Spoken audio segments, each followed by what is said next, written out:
Water. Can you believe it can help you lose weight? Here's how. Drink 1 large glass of water before each meal. This works because it fills your stomach partially, reduces your appetite, and helps you control how much you eat.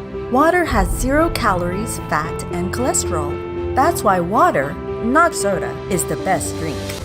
In addition to tip 1, also drink water regularly throughout the day. This helps you reduce your body fat. How? One of your liver's main function is to break down fat. When you don't drink enough water, your kidneys can't function properly, and your liver therefore steps up to help. But this means your liver is now too busy to effectively do its regular job of breaking down fat. That's why fat remains stored in your body and you gain weight. If you keep forgetting to drink water, try carrying around a water bottle. When you see it in front of you, you're more likely to do it.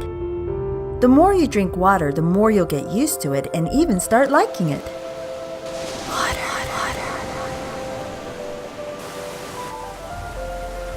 Drink water every day.